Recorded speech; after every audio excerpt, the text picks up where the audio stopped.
ladies and gentlemen, after a really, really long hiatus, like ridiculously long, like what the fuck were we doing? The Midnight FrightCast has returned. What's up, everybody? It is Greg, the movie guy. I am back here with the Midnight FrightCast. It has been a long time. It's been far too long, but the world's been weird, and there hasn't been a lot of great horror movies out. Maybe. I don't know. Well, that's what we're going to talk about tonight.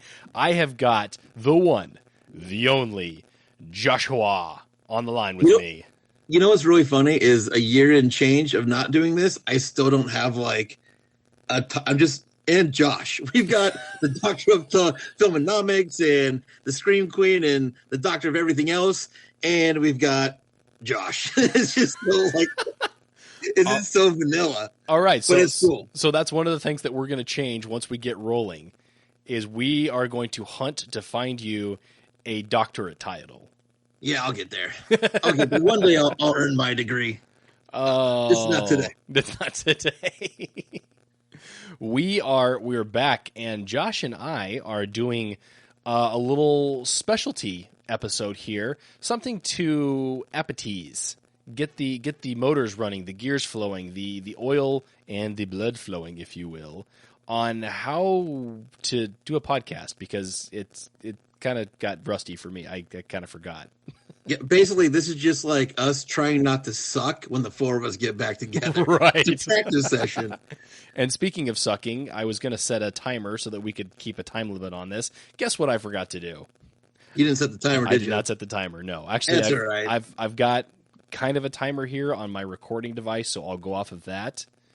Yeah. But so Patrick used to do this 15-minute FrightCast, and we were going to attempt that tonight, and then Greg reminded me who was actually talking on this podcast tonight. It was like, there's no goddamn way we're doing it in 15 minutes, but we're going to try. You know, I went back, and here's where we're going to tangent. Josh, it's Tangent Tuesday. I went back, I was flipping through my Facebook the other day, and one of my memories popped up, and it was a podcast. It was one of the last few podcasts that we had done in live person. No, that's a lie. It was at the end of October and November, so it doesn't matter. Either way, it was the 31 Days of 2019 episode, and I sat there and I listened to it, and it kind of got me revved up and riled up on, hey, this is exciting. This is fun. We're talking movies. I want to do this again. So that's what we're going to do here. So 15 minutes, 50 minutes, 500 minutes. I don't know where we're going to land. Josh and I can talk, and that's just what it's going to be. But we did our usual challenge, our 31 Days of Horror challenge for October, and I think we both completed. Josh, did you complete?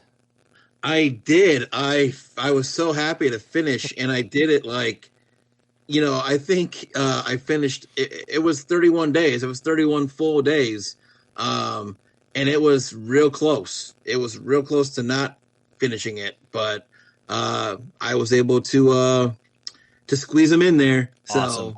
So let's talk about your approach. I know every year we've kind of done a little bit differently. I know last year was the first year out of the 7 years that we've been doing this that I actually failed the challenge. I only made it to like 16 or 17. I know we didn't do a cast on that, but it was disheartening to say I have to throw in the towel, and I don't even remember why. So what was your approach to getting it done this year?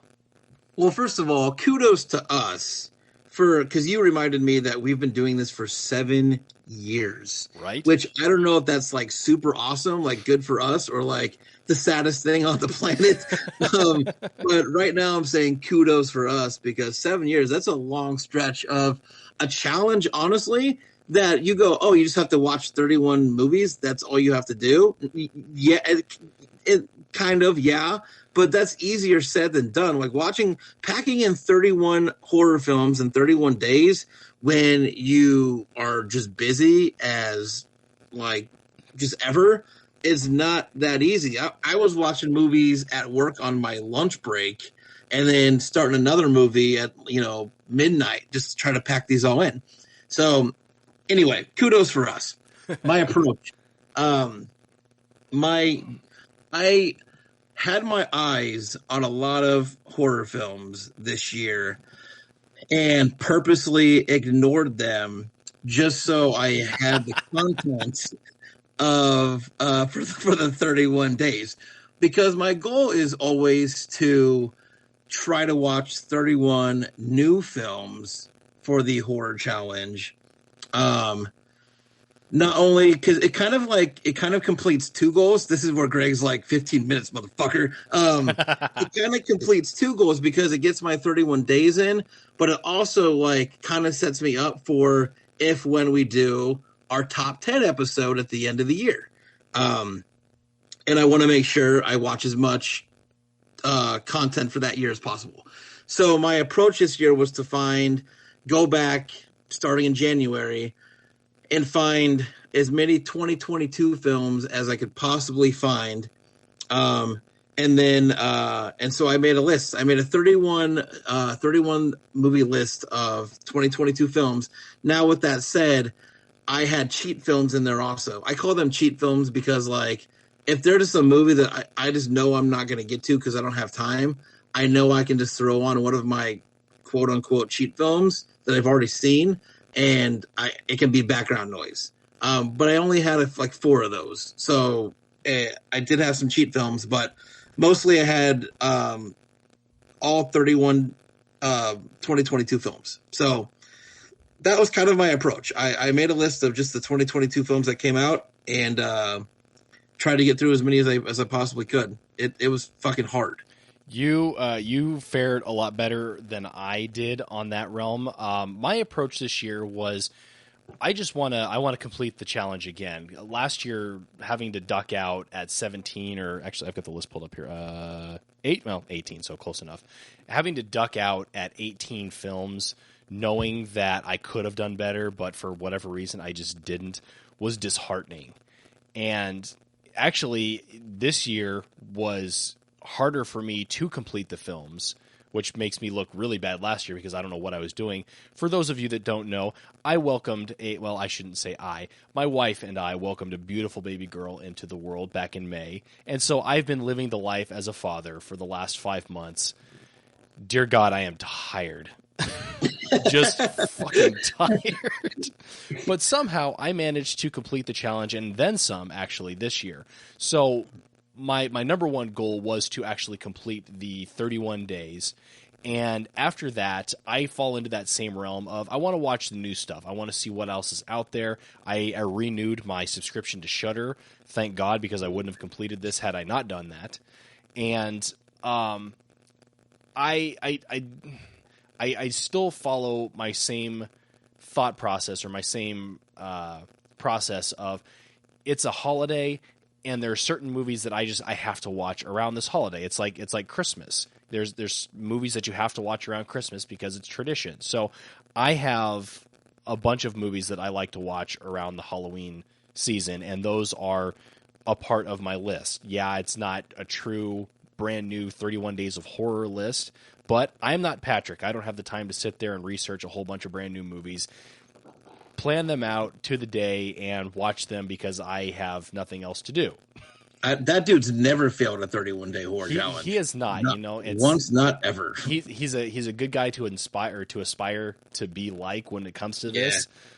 But like I said, I can't not watch these particular movies, and so yeah, there's several, probably 7 or 8, maybe 10 on my list that are Halloween staples that I know them, I love them, and I have to watch them around this time. But around those, yes, I want to try and watch as much new content as I can so that I don't look like a fucking moron when it comes to December 31st, January 1st, whatever, and we are doing that top 10 list, and I'm sitting here thinking, duh, I saw 2 movies, and they were good. Yeah, they were good. Or they weren't good, because there's been some shit 2022 films. There has been some garbagey stuff. And we're gonna chat a little bit about that. So, what would you like to do, Josh? Would you like to do a top 5 back and forth? Would you like to do your top 5, my top 5, and then we talk the worst that we've seen or honorable mentions? What do you want to do? Let's round robin.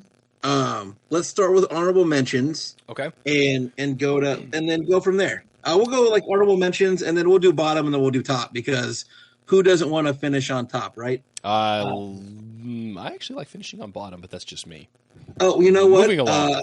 Okay, let's start with, and I only have 4 honorable mentions. So Holy crap! Okay, you go ahead and start because I got to look through my list one more time to find a couple.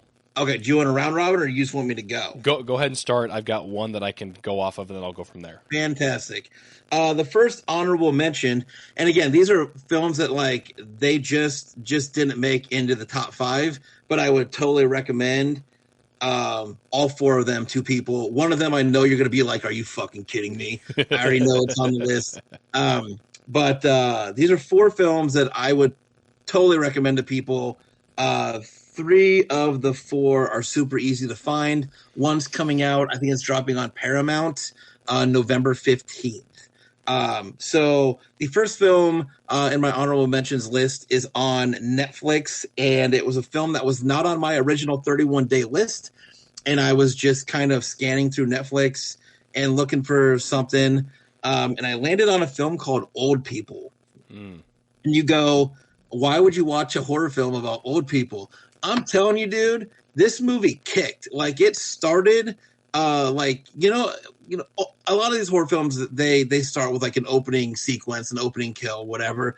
This movie freaking kicked right out the gate, and it never really stopped. It was a super brutal film and pretty fast paced for as slow as old people move. So, I would totally tell everybody, go chase old people. Don't go chase old people. That sounds really bad. The movie. Chase the movie Old People. Go find old. No, see, I can't even. Go to Netflix. There's a film called Old People. You should check it out. There you go. Nice save.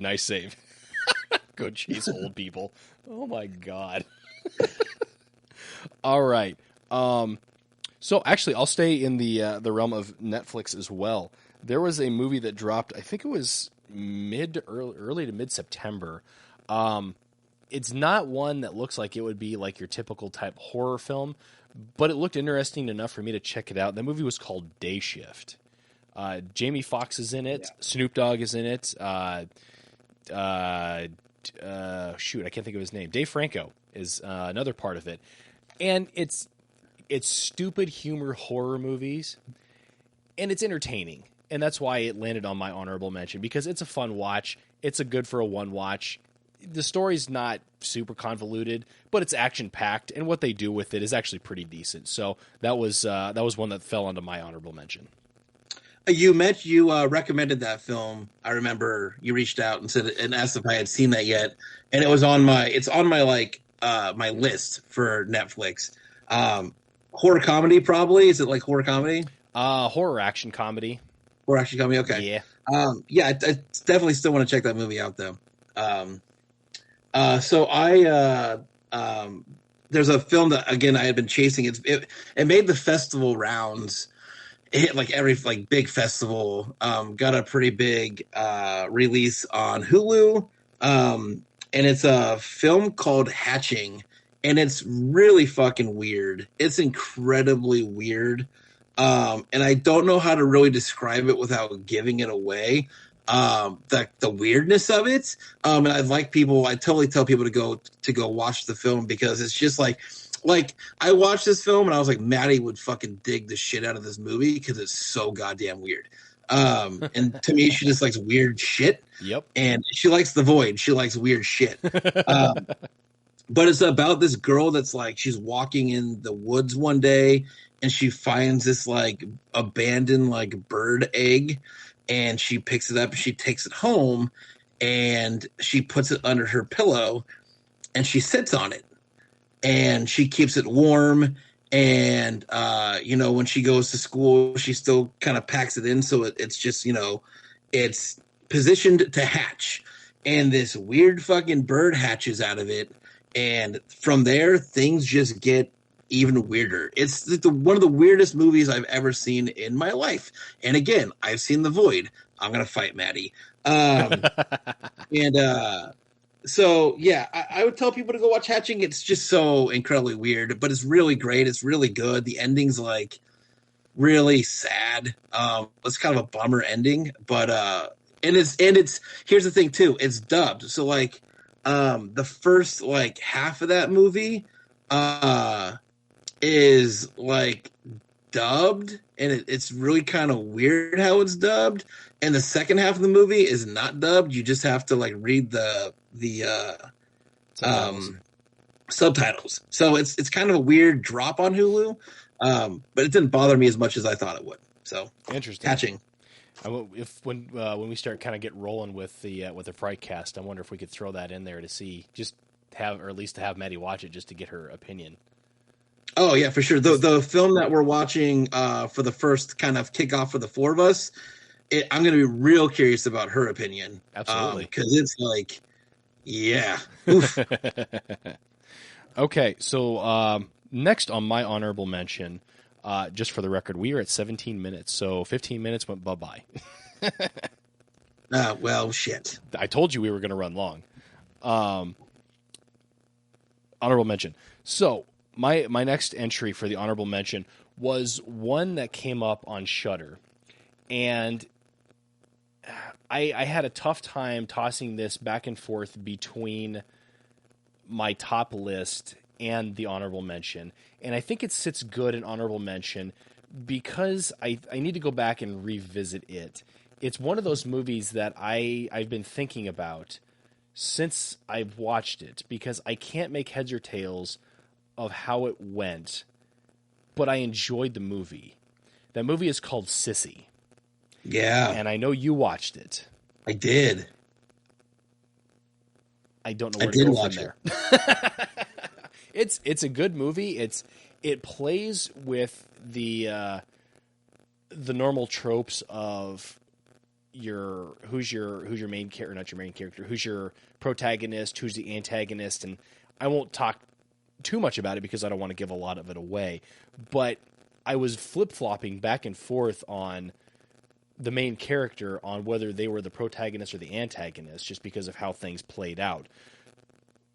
But I was very intrigued with how it all played out. So I think for the time being, until I can get a better grasp on the story, I like it living on the honorable mention list. Yeah. So the next film on my honorable mentions was on, I think I watched this off of Amazon Prime. I'm not going to talk a ton about it because like, it was good, but it's not like and it's really long and it's a period piece. But it's called The Cursed. It's a werewolf film. That's where I'm going to let it live. I would never tell anyone it wouldn't make my top 10. So it was good enough to like, I feel like mention here. And you know, if you're a period piece horror fan, you probably really love it. It just moved a little too slow for me. Mm-hmm.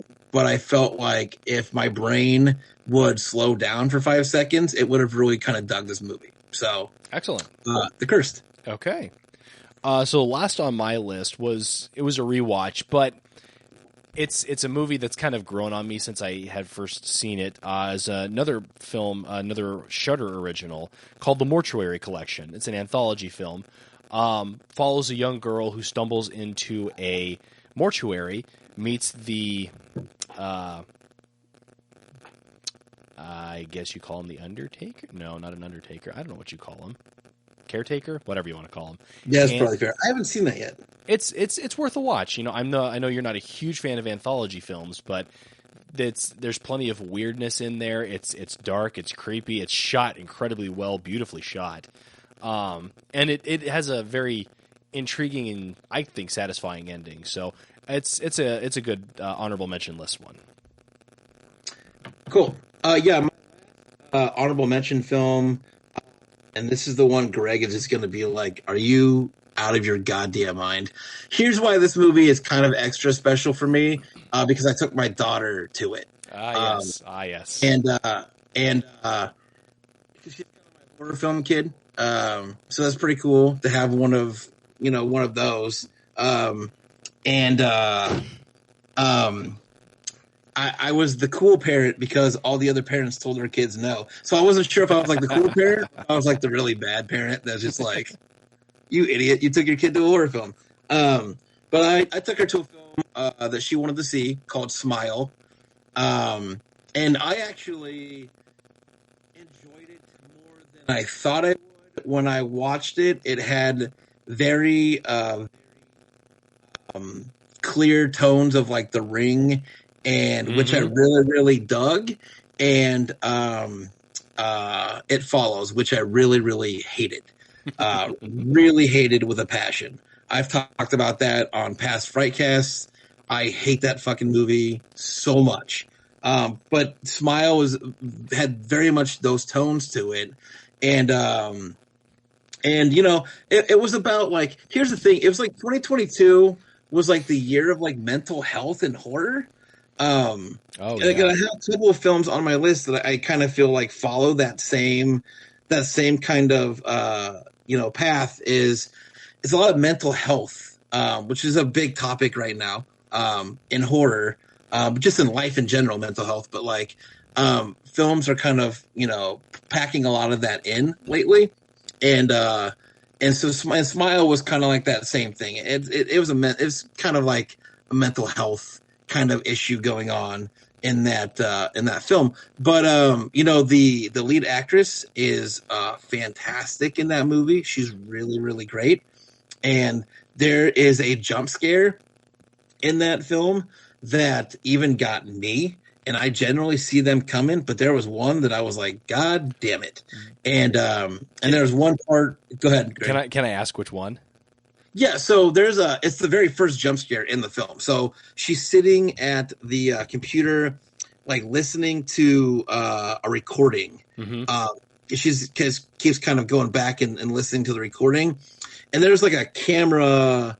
There's like a cut.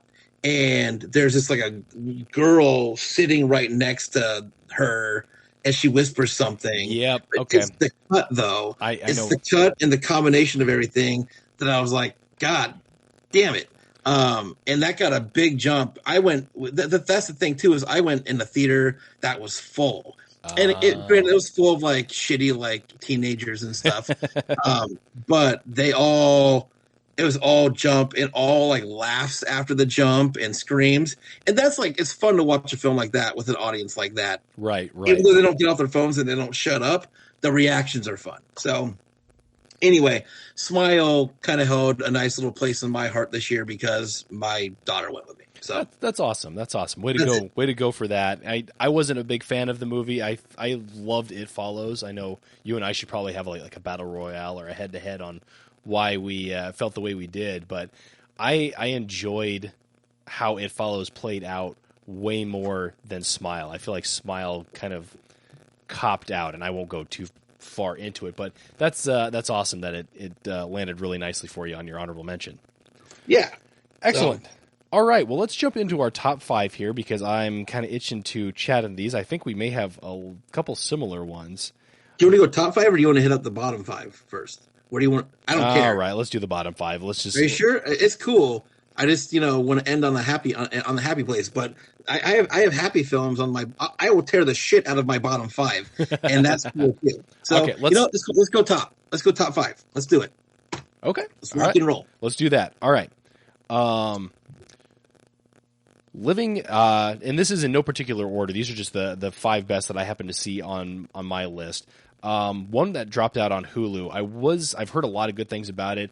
I was a little skeptical going into it just because there was a movie that came out prior to this that bombed so hard. And I was scared to walk into another one of these franchise films knowing what I could possibly be getting into. But I was very pleasantly surprised, and I think it's probably one of the best movies that came out this year in horror. That movie was called Prey. Oh, yeah, dude. Good pick. So good. Like how they took that back into a more primitive state was just unreal. And the lady who plays, I can't remember what her character's name was, but the main actress in there just literally and figuratively killed the whole thing. It was she just fantastic movie. Highly recommend Prey. Yeah, I couldn't include it on my list because I watched it in like September, like when it first dropped. Oh, fair. Okay. So, Otherwise, if I watched that shit in October, that would have been like if we do a top 10 this year, that's gonna land easily. That's a top 10. Yeah, easily. So I agree. I agree. Yeah, man, good pick. Again, no particular order. And I will say this too: Shudder dominated. Ooh, I can't even. Ooh, here comes the talkies. Shudder dominated. Just this year in horror in general, but dominated a lot of my list too. So a lot of these, if you're listening, you can find them on Shudder. I tried to mix and match pretty well, but Shudder just killed this year. So the first, what's that? Pun intended.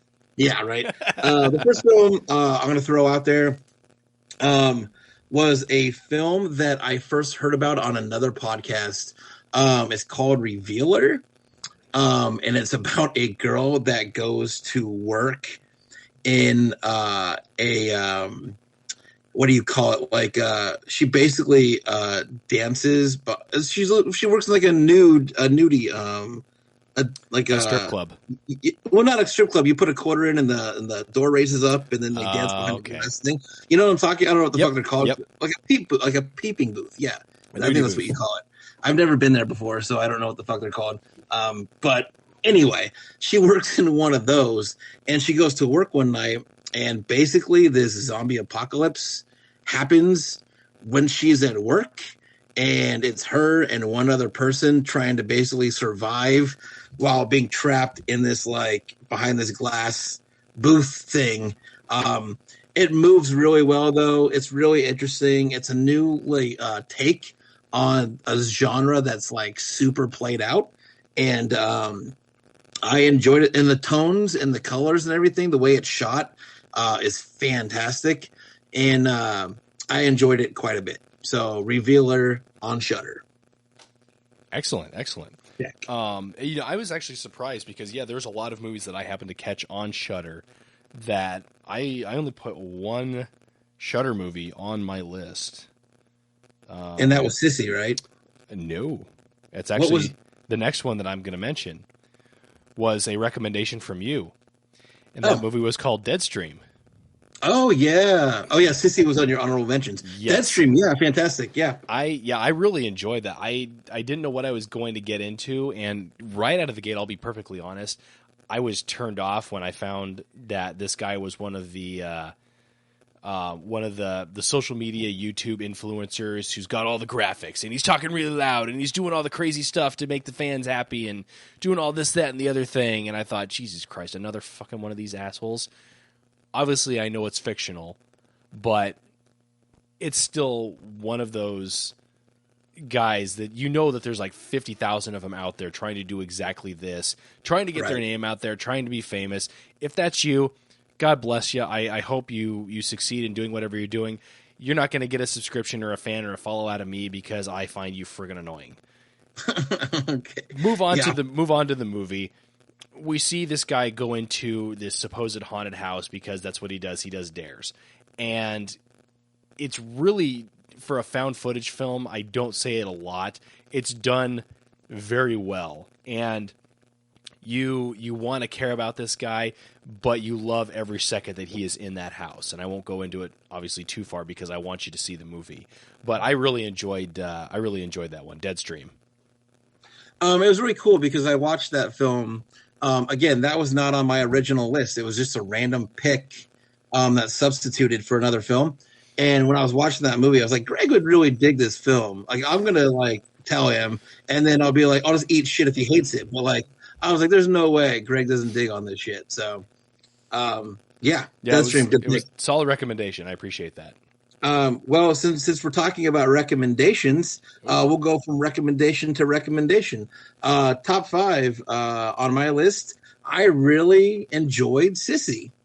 Excellent. I really, really did. Again, it's another film that majorly tackles the mental health issue that we're having. Mm-hmm. But just like the lead actress in that film was really great. And she played her part really, really well. And I wasn't sure if I should root for her or be like, lady, check in somewhere because we need to figure this out. but she did a really great job just walking that line. And I thought once they got to the bachelorette party, everybody played their parts so well. And I agree. I and, agree with and you. that's where everything, obviously goes really, really south. But everybody played their their typical part in those movies really great. So I thought Sissy easily fit on that top 5 list. Excellent. I'm great. I'm glad to hear that. I know you had liked it a lot. I didn't know if it was top worthy or just mentionable worthy or whatever it was. But yeah, it's one of those movies like it twists how you want to think about the characters or how you're programmed to think about these characters. And I think that's what makes it a really, really good movie and why I would recommend that to anybody. And especially it's another one of the actually. It's funny, I watched that right after Deadstream, and so I turned that and saw, oh, good, it's another YouTube influencer. That's great. Is that what we're doing this year? But it's so much more than what that is versus like what Deadstream was. This was just kind of the how it's. I won't go into it. Go watch Sissy. It's a great movie. So that's a great pick. All right, next on my top list was actually another recommendation from you. There had been a movie that had dropped on Disney Plus, and you have my attention when you say there's a horror movie on Disney Plus because that doesn't really jive well. So naturally, I want to go and check it out. And that movie was Werewolf by Night. Thought you were going to say Hocus Pocus too. Oh, well, we it hasn't been mentioned yet, but I'll tell you it's coming up. Yeah. I think I really appreciated what Disney did with this, or I guess it's Marvel, excuse me. What Marvel did with this in making a horror movie is they did a whole throwback to the black and white Universal monster movies, and they played it so well. It's shot beautifully. The story is intriguing. I don't recall there being any blood in there, which was shocking to me because it's a werewolf, obviously. Right. And typically, if you have a werewolf movie, you got to have some blood in there somewhere. But there's no blood in there. It's still a really interesting movie. So definitely recommend that. Check that out. Werewolf by Night over on Disney Plus. It's 50 minutes, so it's a real easy watch. Yep. And that movie was actually recommended by our friend Matt Kaiser. Oh, nice. Okay. He had asked me if I had seen that yet. So I watched it, and as soon as I finished it, I was like, Greg will dig this shit too. So just passing on the Disney love, because like you said, there's no horror that lands on that streaming channel. I looked hard for any horror that might be on there. Just something that may have slipped through. Right. There's nothing. There's nothing. Yeah, so my next film that I'm going to throw out is a film that we as a group anticipated for however long we anticipated it for. We waited for freaking ever for this film to come out. Oh boy, I think I know what it is. And I had a random day off. I don't remember how I walked into this theater to go see it, but it was a special. It's supposed to be screened one time, like only, or like a couple of days only here in Lincoln, and it got so much audience attention that they extended it. So I went and saw Terrifier 2 in the theaters, where I feel is the only place that you should really go see that film. I watched the original Terrifier on just my TV at home, and although it plays really well and I love that film, Terrifier, like if you would have watched Terrifier on the big screen, it's just a whole different watch. And so I was glad I went and saw Terrifier 2 on the big screen here in Lincoln. It's gory, dude. Here's the thing: it's one of those. It was one of those films that it was like people are passing out, people are throwing up in the seats, and it's so this and it's so everything, and it is. It's really gory. It's gory. It's so gory. There's one spot in that film where I was like, the amount of blood in this room right now, there's no way there's that much blood in the human body. And it's pretty gross. With that being said, I had some chuckles and I had some fun. Art the Clown is in the whole goddamn movie. The girl that leads this film kicks ass. She's an awesome final girl. And I don't think Art the Clown is going away anytime soon. Awesome. I think he's going to be hanging out for a little while. And here's the worst thing, because here's the worst thing about Terrifier 2. It's 2.5 hours. Yeah. So it's a sit. And I think they could have easily cut out 45 minutes and tightened that movie up, cut some weird shit out, and that movie just would have been like, it just would have knocked it up a few points for me. But if you're a Terrifier fan and you have not chased that film yet, Screambox is where it's at. Go find it. Awesome. Now, do you think that they played it as a 2.5 hour movie just for a little bit of fan service? Like, you asked for Art the Clown to come back in Terrifier 2. We're going to give you as much as we possibly can. Maybe. It also might have been like, hey, we've already made them wait for like 4 years or whatever it was. We might as well jam pack as much in as possible, because we're not sure if we're going to get another one. But I can tell you right now, that movie was made for $250,000, and I think its theatrical release was like 1.8 or 1.9 million in the take. So if you don't think they're making another Terrifier movie, out your damn mind, because they are. Fantastic. Yeah, I still need to get that. I've been wanting to go and check that out in theaters, and every time that they play it, because I believe they're still playing it up here in Omaha, the only times that they're playing it are like late night or like first thing in the morning. Right. So they're not trying to cater to their fans. They have it. Right. And I can't find a time to go and do that. So but it's one that I definitely want to sit down and check out at some point. All right. My next on my top 5, number 4, I guess you could call it, is a movie we had talked about on the FrightCast. I think we may have watched the trailer, and if we didn't watch the trailer, I know we talked about it at some point. Was a movie called Antlers. And so I've been waiting. Do you remember? Did we actually watch the trailer on that, or do you remember? We covered the trailer for Antlers, but not the movie. Okay, that's what I thought. I knew we didn't cover the movie because I think it was supposed to drop when everything went shit crazy banana pants in the world, and so they held back on dropping that. So I finally got a chance to check that out, and I really loved the tone of it. The atmosphere is it's creepy all the way around. It's not Guillermo del Toro directed, but it is produced by him, and you can see it all over that movie. Just incredibly done. My only drawback, and I think is supposed to come out a while back, so I'm going to spoil it a little bit, was the spoiler. If you don't want to listen to this, cover your ears for the next 30 seconds. The ending where you actually get to see the monster. I love the monster. I love watching that thing transform. I love the final kind of battle, I guess, that you get with it. But it's so short. Yep, 100% agree. Oh, it was just like, that was it? I've been waiting for this thing for 2 hours now, or an hour and a half. And you give me 10 or 2 minutes of it. So that was my one drawback. But otherwise, the build-up, I love everything set up about that movie. It was a fun watch. Gruesome watch, but it was fun.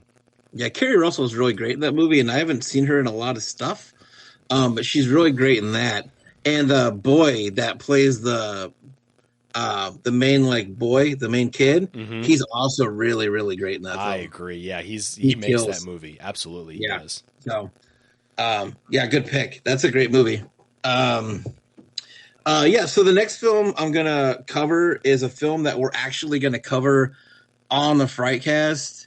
Our first session back with the 4 of us, so I'm not gonna throw out a bunch, but it's a film on Shudder. directed by Rebecca McKendry, she's on one of the main podcasts that I listen to. I love their stuff. She directed a film called Glorious. And again, I picked this because it's just so weird, and it's like cosmic horror. And again, I just me being selfish, I picked it because I want to know if I can have another fight with Maddie on the FrightCast. But I think she's going to dig the shit out of it. But it's basically about a guy who has a conversation with something that you don't see in this bathroom stall through a glory hole. And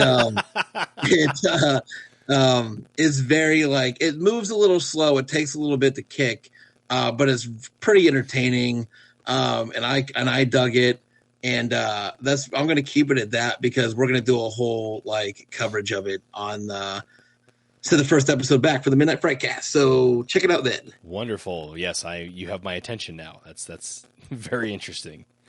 All right. For my final entry in my top 5 is a series actually that I am still watching and I am loving every freaking minute of it. Is Guillermo del Toro's Cabinet of Curiosities, dropped on Netflix. Every episode of this that I have seen has been better than the last. I haven't finished going through it yet. I think I'm 5 or 6 episodes in, and I know there's 8, and I am so excited to finish these last 2. Every episode has just been phenomenal, absolutely phenomenal, fantastic. I can't recommend watching this enough. It is such a great series. Yeah, that's definitely one that's on my list that I do want to check out. I promised myself no horror November, so I have to wait a little bit to check it out. I got to give myself some time, but it's definitely on my list to watch. Excellent. When I get there. So, the last film on my top 5 is a movie that I also think I recommended to you. And that was on Hulu, I believe. And right now, if we did a top 10, it'd be my number 1 pick. If we do a top 10, it may change. But right now, if we did a top 10, this would be the number 1 on my list. And it's a film called Censor. And it is about a woman that basically is responsible for watching films and writing down spots that need to be cut or tamed down, and these like and these films that are just like basically for shock value for the most part, but there's a whole story around it too, and she gets kind of roped into this kind of weird this weird kind of other story that's like secondary. And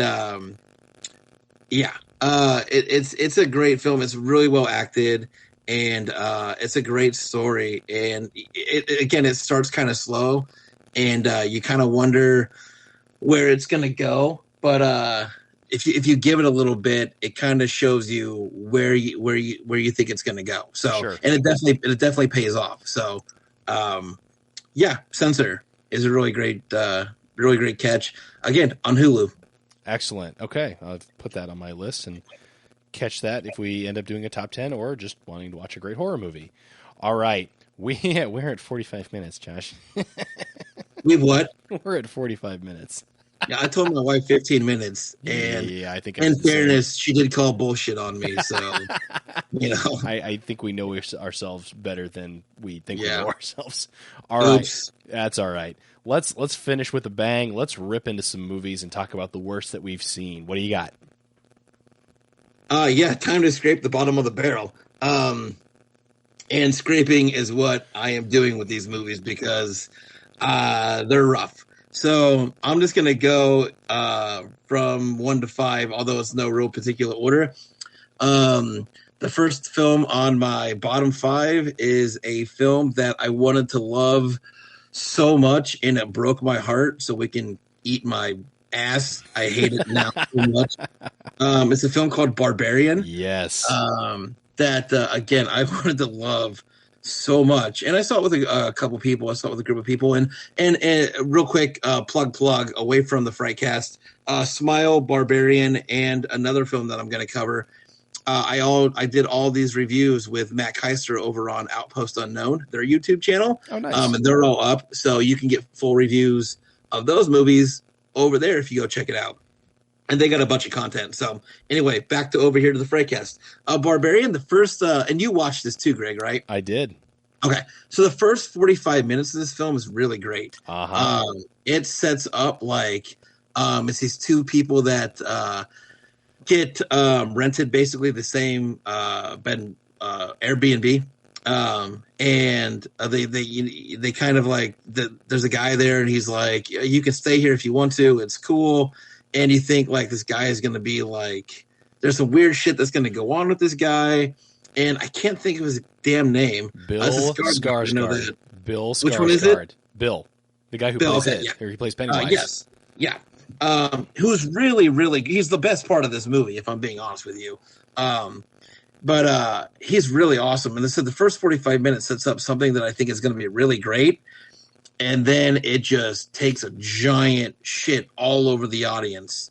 And here's what I kind of described that as to another person. It's like the writers wrote a film and they were like, I'm not really sure about this, and I'm not really sure where I want to go. And instead of starting over, they're just like, well, we're just going to write a whole different movie for the next 45 minutes. And that's kind of what they do. They do this really weird switch.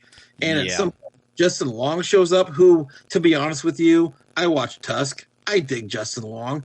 But it's just a weird switch in this movie. And he gets stuck playing these douchebaggery roles. So poor guy, but he's really great at it. So, but yeah, Barbarian just like, it just sucked. If you want to watch a really great 45 minutes of the first half of a film, go watch Barbarian. If you want to hate your life, watch the last 45. So Barbarian was also on my list too, and I can't agree with you anymore. The first 45 minutes of this is set up so perfectly, so insanely good for a horror movie. And then the writers and the directors pull the rug out from under you, completely wipe away this incredible atmosphere and environment that they've created, and they attempt to do it again. And I think that's the worst part of it. And I don't mind Justin Long, but in small doses, he's okay. And this is one of those roles where he did not need to be cast in. I saw his face in that car and I thought, fuck me running. What is happening? Yeah. And I agree. I wanted this to be so much better because I had heard mixed reviews that it was so incredible and that it was so terrible. I was like, okay, how terrible can this movie be? Oh my God. Yeah. Oh my God. And when you even get to the part where it's like good, like I feel like the writers of this created this incredible horror movie, and they created this incredible like 45-minute, maybe I'll call it an hour-long horror movie. And the producer said, okay, this needs to be an hour and a half. So write some more filler, but make some more filler stuff. Right. And that's where they screwed it up. Because if you took the first half of this and the last half of this movie, I think you'd piece together a pretty decent horror movie. But because of that middle that's in there, it turns this thing into absolute garbage. Two things they kind of also screwed up in that movie was they didn't give Richard Brake enough screen time, and he was the best part of this film, really. Beyond Bill Skarsgård, Richard Brake stuff, he's like, that dude just like, he hits a home run every time he's in something. And then the other worst part is they didn't turn Justin Long into a walrus, and if they had done that, I would have been 100% on board of this movie. I fucking hate this movie's awesome so much right now. No, so, I agree with that. Actually, you pull Justin Long out of this, you throw in... Actually, you could have left Bill Skarsgård in there. I would have been perfectly fine with him remaining in this role. I understand what had happened, or even if you made Justin Long the first character to come out and then Bill Skarsgård's character becomes the Justin Long character, I think it would have held a little bit better. But yeah, Richard Brake needed more in this, and not just the last third to figure out what the hell was actually going on. Because this could have been a brutally good movie. Yeah, but they screwed it up horribly. So Barbarian, terrible. Don't watch it. Gave way too much time to that movie. Right. All right. What's next on your list? The next film on my list is another film that I followed for a little while and was really anticipating the release of it. It's a film called The Deep House. Have you heard of that film, Greg? I want to say yes, but I think I'm thinking something different. Okay. It's kind of a new twist on found footage haunted house film. It's these two people that do, again, like a YouTube type channel where they go to haunted places and they walk through them and they do the whole haunt experience and everything.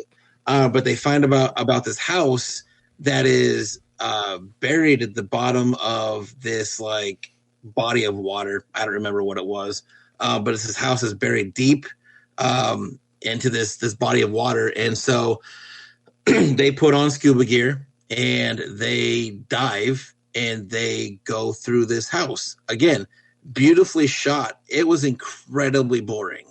It was so boring. It was a movie that I had to watch in a couple different sittings because I couldn't stay awake. It really bummed me out. And even when I was awake, I was like, this is just really boring. And I just, I got through it. But again, it took me a little bit. And I love to say I'd give it another shot just to see if maybe I started it too late. Maybe I didn't give it a fair shake, whatever it was. But just that first time around, it's rough and just really dry. And I love the attempt, and I really love the idea. But it failed for me. Poor execution. Yep, that's the one. All righty. Well, I'll see your boring had to watch it multiple times to see if you could like it, and I will raise you for a movie that was so anticipated that I was just appalled by how disappointing it was. And I'm trying to figure out, because I've talked to a lot of people about this. I've not necessarily gotten backlash, but I've gotten a lot of comments on when I posted this on Facebook that people are loving it. And I think it's because of the demographic that it's geared towards, which is kids. And I don't see the need for this movie to have ever been made, because I did not like it in the least bit. And that movie was Hocus Pocus 2. Yeah. I'm not going to give it as much time as we gave Barbarian because I don't think it deserves it. If you have kids that want to see it, by all means, let them watch it. It's geared towards them. They're going to love it. It's whimsical. It's a Disney movie. I will tell you right now, if you were a fan of the first one, it's not going to sit well, because the first one is a cult classic at this point, and you cannot create a sequel to a cult classic and expect it to hit as hard as the first did. Yeah, I mean, we watched it. I watched it with my wife and with Elizabeth and the kids and everything, and we enjoyed it. But is it geared towards kids or is it geared towards nostalgia? You know what I mean? To the people that really loved the first one, did they make it for kids or did they make it to those, for those people that were kids when the first one came out, and 30 years later, here's these characters that you kind of remember as a kid. The first issue with that is don't make a sequel to a movie that's 30 years in between the two of them. That's your first mistake.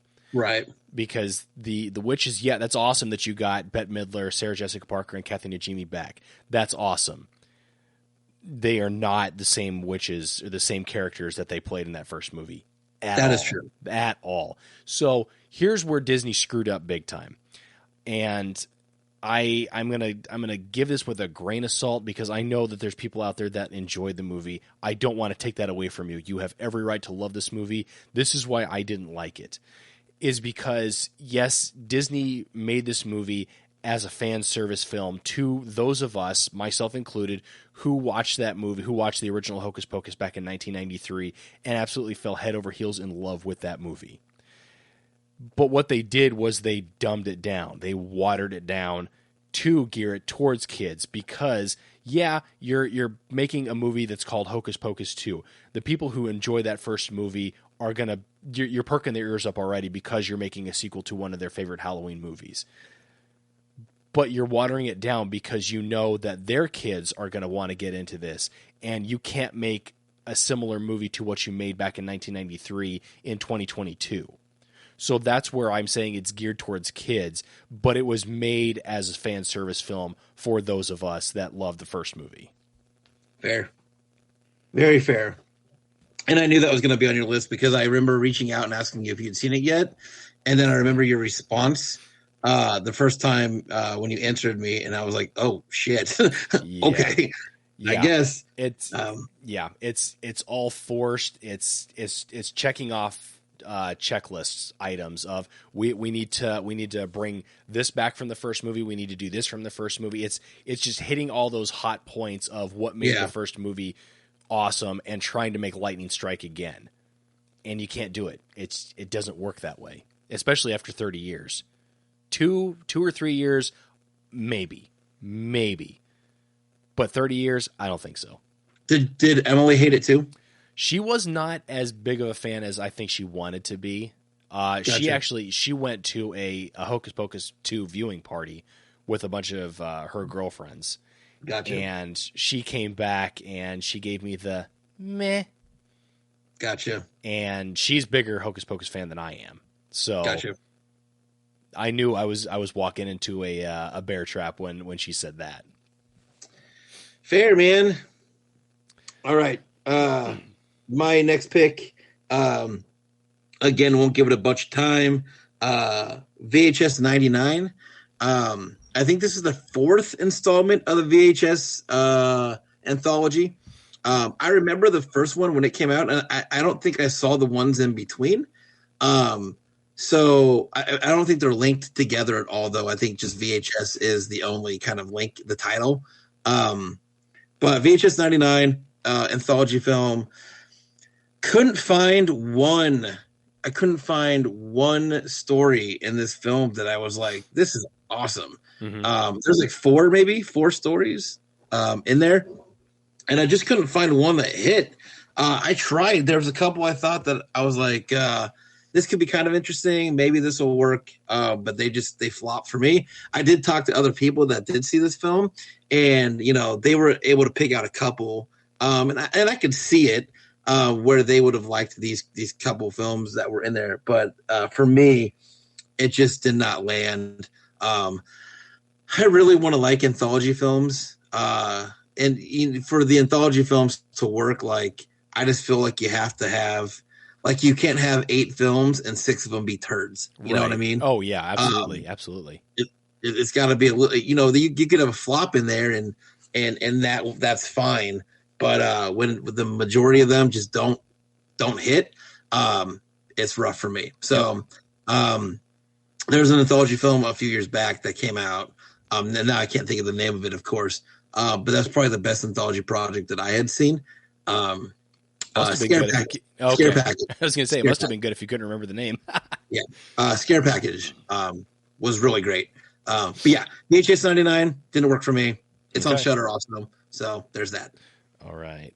I've got 2 more on my list. I'm going to rip through this next one because it's not really worth talking about at all. It was hey, here's this on, I want to say Shudder. And I was tired and wanted to pump out one more film. The movie was called Corporate Animals. It's a horror comedy that fails on all levels. It's only about as good as Ed Helms is in it, which is the first 5 minutes, and then it just tanks. So that was, it was a bad watch. I made myself watch 2 more just to make up for watching this piece of crap and the next piece of crap that I'm going to mention. Corporate Animals, again, I know it. I have never seen it. Don't. Just don't.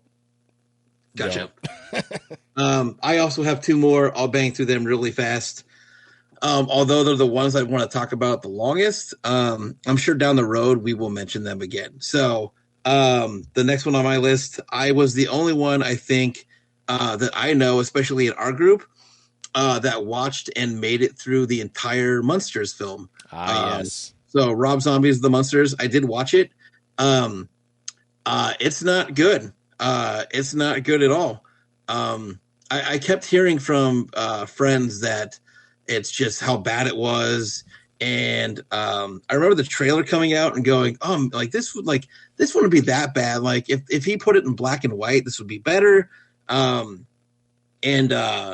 It'd just be a whole different watch if it was in black and white. And then I watched the movie and I was like, you could put this in, I don't care what fucking color you put this in. It's bad. This is really bad. And the story behind it was like when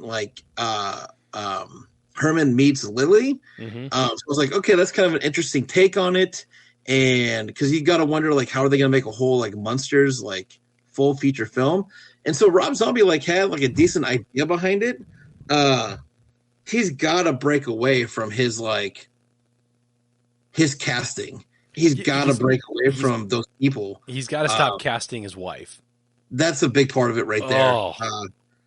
It was a misstep. The guy that played Herman was like tried so hard. And it was almost like doing a really bad impression of Fred Gwynn. Damn it. Fred Gwynn? Yeah. Really, really bad impression of his Herman Munster is basically what that was. The guy that played Grandpa was the best actor in the film. He did the best job in the whole film. Which again, not saying a ton, but he was at least like he carried that part pretty well. And if you're a fan of that show, when I watched that show when I was a kid, he matched that character, I think, the best. But it was just really, really, it was a bummer. So it's on Netflix. Yep. Do what you want, but don't. Yeah, so. I get it. Last movie on my worst was a movie called The Requiem. It was a shark movie that was the worst shark movie I have ever seen. It stars Alicia Silverstone, who apparently is a terrible actress now. That's the thing. This movie's absolute garbage. Don't watch it. I'm not even going to tell you where it's at. Don't even go looking for it. It's bad. Don't watch it. I feel like I set you up to absolutely fail in that film. No, I mean, you told me that it wasn't great, but you kind of left it like, hey, maybe you should check it out. And it was one of those late night, I'll give it a watch and see how it is. Yeah, I can't get that time back. So awesome. Yeah, it was bad. It was bad. Yeah, it's pretty rough. Cool. I'll wrap it up. The last film on my bottom 5 is a film that I would have thought never would have ended up on my bottom 5. And it's Halloween Ends. Mm-hmm. Halloween Ends is really bad. And I think the comment I made when I watched this film was I remember when Michael Myers used to be in Halloween movies. He's not in this one. And have you seen it, Greg? I haven't seen Halloween Kills or Halloween Ends. Okay. You're good, man. That's why I haven't seen them. Unless you're a fan of the franchise and you just want to like see how it goes. Nope. Again, I watched it with Em. We watched it at home. I'm really glad I didn't go to the theater. And Elizabeth sat there and watched it with me also, which I was really surprised because it's just not her cup of tea. But it's such an easy like film to sit through on the like. It's not really a horror film like. I mean, it is, but like Michael Myers is not like it's a 2-hour long film. Michael Myers shows up for the first time 52 minutes into it. Great. And it's just like it does not focus on Laurie and Michael. It focuses on Laurie's granddaughter and her new fucking boy toy boyfriend that goes off. It just does a weird thing. And David Gordon Green, like, tried to give all the excuses in the world as to why he went a different direction. this was not the movie to do that. No.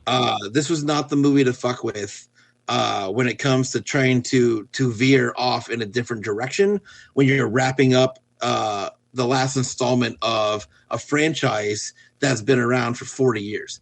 And he did it, and he put a giant nail in a coffin that was Halloween Ends. So, again, you can hear a full review of that over on Matt's YouTube channel, Outpost Unknown. But yeah, it's bad. It's really bad. That's unfortunate. I really hate that they're trying to revitalize all these for newer audiences or whatever the hell that they're doing, and they're just making bastardized versions of what was good, what was a good series or what was good content from way back then. It's terrible to see that that's happening. But all right, that was our 31 Days of Horror. We were going to talk for 15 minutes. We are now pushing an hour and 15 minutes. Yeah. So we are going to wrap it up before I get ostracized to the couch and have to watch my daughter for the next 3 weeks. Joke's on me because I'm on paternity leave, so I'm going to do that anyways. But if you are looking for some more content, the Midnight FrightCast will be gearing back up, coming up here soon. We will have all four of us in some version of a studio, and we will be talking about the movie Glorious. Until then, this has been the Doctor of Filmonomics and the Doctor of Josh. The Doctor of Josh. We'll get you a good doctorate there somewhere. But this has been fun. I'm glad that we were kind of kickstarting this back up again. I miss doing this. Hell yeah. Absolutely.